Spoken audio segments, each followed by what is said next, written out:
I'm Bobby Flay. Each week, one brave chef will try to take me down in my house.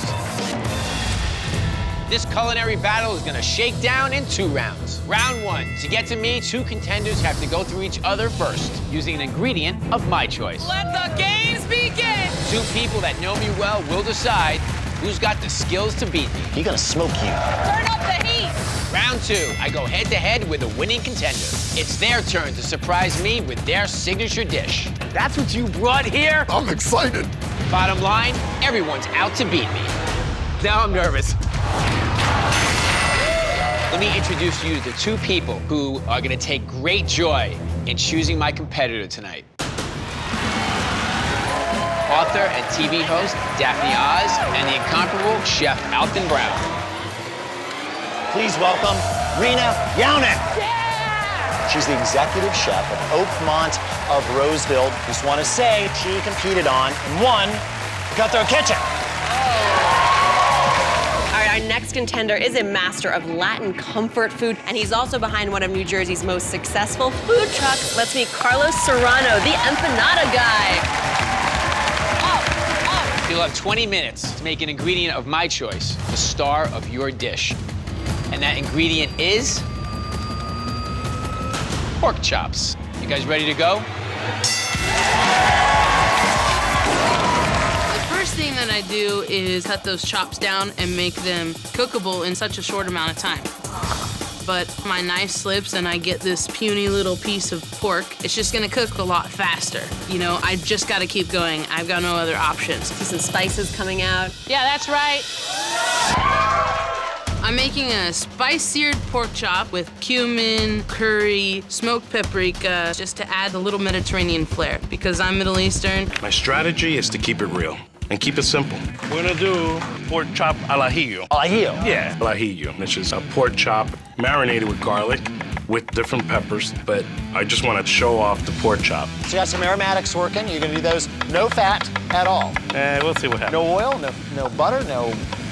Cógelo suave, bubble. Give me a couple minutes. My couscous is ready to go. I want to add lots of ratatouille vegetables to really bring it to life. Oh, yes, the shallot's going gorgeous. We got some peppers, onions. Doing a little bit of like a Mediterranean couscous.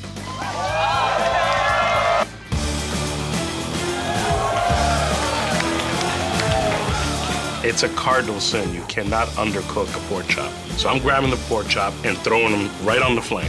Look at this, on the open flame. Gotta do what you gotta do. 9, 8, 7, 6, 5, 4, 3, 2, 1. I didn't fly 3,000 miles to get beat by some meat and peppers on a plate. I came here to compete against Bobby Flay, and that's just what I want to do. Carlos, tell us about your plate. Well, I decided to go old school, just bring in some peppers, pound it with garlic and olive oil.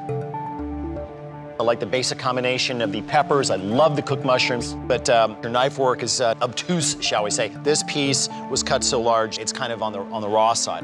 And I'm not getting this wham of garlic that you were talking about. Nice idea of the traditional flavors consistent with Latin cooking. And I loved your ingenuity using the resources you had to try to get that char. Unfortunately, I do think the pork itself is a little bit overdone.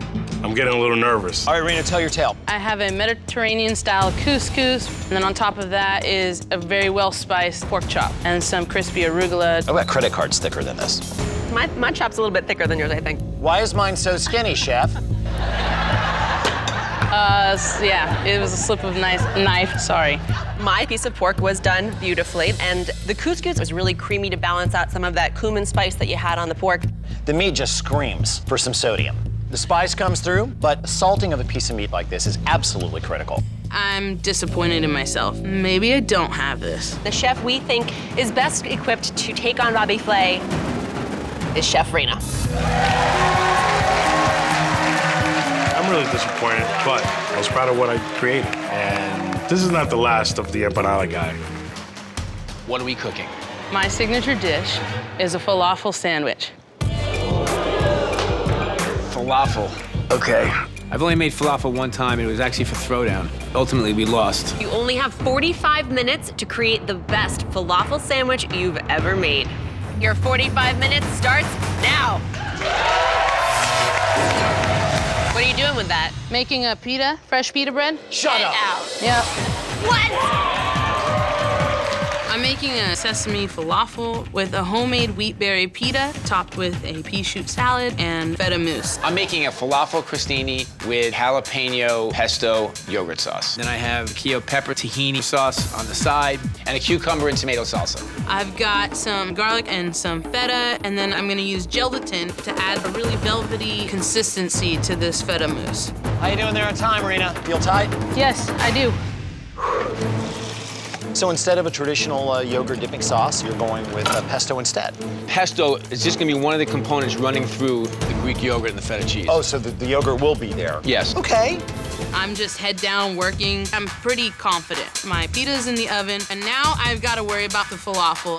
What's your spice mixture over there? What all you have? Coriander, turmeric, cumin, and then we're gonna have some crunch on the outside with some sesame seeds. Sesame seeds. I gotta go check in on this sauce he's making. Yeah, go. What are you making? Little Mediterranean thing going on. So my falafel's in the fryer. I have my jalapeno yogurt sauce done. Now I gotta get to my Keo pepper tahini sauce. And I'm gonna make a tomato and cucumber relish, like with dill and capers. A little crunch going. That Yeah. sounds good, right, guys? Oh, Rina, you are working this mixture. Yeah, this mixture is a little wet. So what are you gonna do to Typical. fix I'm that? trying to bring it together with some flour. I've made this dish 1,000 times, and I'm not quite sure why it's not coming together just right. The garbanzo beans aren't really sticking together like normal. The sesame toss, okay. Let's see what happens in the fryer. Drop it in, let's see. If I use flour and too much of it, it can become doughy. I'm just hoping that this consistency of these falafels will be right. Looks good. Got a nice crust on the outside. What's the secret to like your special falafel mix? The grandmother's secret recipe. She taught me well. And with that, the queen reigns. I don't really do anything traditionally, so I do an open-faced sandwich, which is basically gonna be like a little crostini. I'm gonna use a really good quality pita bread and crisp it up on the grill so it has a little bit of a crunch to it. I just tasted his sauce. It's really good. Oh, good.